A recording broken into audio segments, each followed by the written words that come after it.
2500 ఇస్తా అన్నాడుగా అమ్మ. రాలయ్యా నెలకు 2500 ఇస్తా అన్నాడు. రాలే రెండు మాకు ఆ పైసలు కూడా పడలే. ఇప్పుడు మహిళా సంఘం చిట్టీలు ఇంకా మాకు ఇప్పుడు చిట్టి కట్టకుండా చీరలు వచ్చినాయి అమ్మ. చీర వచ్చింది. అది మహిళా సంఘ పొలం ఏ చీర అది అది కడతానే లేము మేము. డోర్ కట్టను కూడా పని చేయదు అది ఆయనే ఉంది. కేసీఆర్ ఇచ్చినప్పుడు ఏమో ఆ చీరలు పనికిరావు. 100 రూపాయల చీరలు అయినా గిట్టినవి ఇక కట్టుకున్నాం. అవి కట్టుకున్నాం మాగానే. ఈ గట్టి కట్టుకోలే డోర్ కట్టను కొద్దని ఆడ పెట్టినాం. మంచి పట్టు చీర అని చెప్తాను. ఇంద్రమ్మ చీర ఇంత అంత పెండ మార్క కడితే ఆ మార్కే పోద్ది దానికి. కడతలేము అన్నే ఉన్నది. వద్దయ్యా మాకెందుకు ఆ చీరలు వద్దేమో. ఏదో అయిపోయింది మళ్ళీ ఓటేస్తారు అమ్మారు. అయిపోయింది అయ్యో మాకు ఆ సన్న బియ్యం వద్దు, మాకు ఆ కరెంట్ వద్దు, మేము మాకు వద్దు. మళ్ళీ ఎవరు రావాలమ్మా? మాకు కేసీఆర్ రావాలి. ఆయన వస్తేనే బతాం. అది మా ఇంటికి వెళ్ళి పోయినాం అయితే కానీ ఆయనతోనే మా బతుకు తీరు. బతకం వద్దు ఇక ఏమొద్దు. అంతే చేస్తాడు అనుకున్నాం కానీ ఇట్లా చేస్తాడు అనుకోలేదు సార్ మేము. ఎవరు? అదే రేవంత్ రెడ్డి ఏం చేస్తాడు చేస్తాడు అనుకుంటే సరే పోనీ అని రూపాయి ఇవ్వకుండా గెలిపించినావు. అది మాది పొరపాటు. మా చెప్పుతోడు మేము కొట్టుకున్నాం. మాకు సిగ్గు వచ్చింది. ఇంకా 10 సంవత్సరాలు నేనే ఉంటా. వెయ్యం ఇక వేస్ట్ గా అయిపోయింది. ఇక వెయ్యం మేము.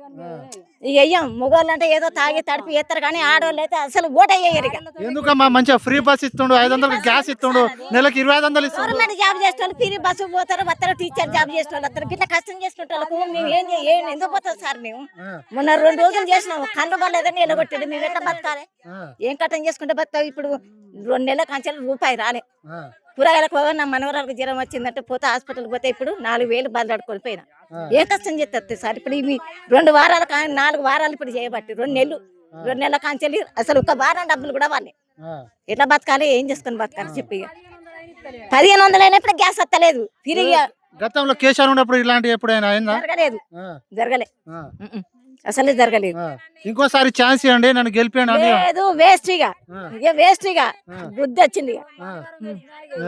దండగా ఇక వెయ్యం సార్. ఇక వెయ్యం అంటే వెయ్యం. అందరు ఆడాలి అనుకోండి. ఏంటంటే మంచిగా చేస్తాడు అనుకున్నాం కానీ మోసం చేస్తాడు అనుకోలేదు. వస్తాడా మళ్ళీ? రాడు సార్. ఇక రాడుగా దండగా రాడు. వెయ్యడు వెయ్యం. ఒకసారి ఛాన్స్ ఇవ్వండి మీ జీవితంలో వెలుగు. లేదు ఇచ్చిన టైం సరిపోదు. ఇప్పుడు ఎక్కిన కాంచెలు కూడా 4000 పింఛన్ అన్నాడు, అది పోయింది. 2500 అన్నాడు, ఇది పోయింది, అన్ని పోయినాయి. ఏది మరి వేసిండ మహిళలకు? మంచిగా సన్న బియ్యం ఇస్తుండు, 500కి గ్యాస్. ఉన్నప్పుడు సన్న బియ్యం ఇవ్వలేదా? కేసీఆర్ ఉన్నప్పుడు కూడా అవే బియ్యం ఇచ్చిండు. మాట అయినా సన్న బియ్యం ఇచ్చిండు. అంతే తేడా, ఏం లేదు అలా. ఆ కంట్రోల్ బియ్యం దొడ్డు బియ్యం కూడా లేని వాళ్ళం కూడా తిన్నాం. మాట్లాడే బతుకు లేని వాళ్ళని తిన్నాం. మేము కంట్రోల్ బియ్యం కూడా తిన్నాం, దొడ్డు బియ్యం కూడా తిన్నాం. తినే బతికినాం. అంతేగాని ఇక వేస్ట్. ఇక రాడు. ఎవరు వస్తే మంచిగా ఉంటదమ్మా? కేసీఆర్ వస్తేనే బాగుంటది. కేసీఆర్ వస్తేనే మంచిగా ఉంటది. కొన్ని పనులు మంచిగా చేసిండు కాబట్టి ఆయన రావాలి. ఏమేం పనులు చేసిండు? ఇక అన్ని ఇక రోడ్డు అవి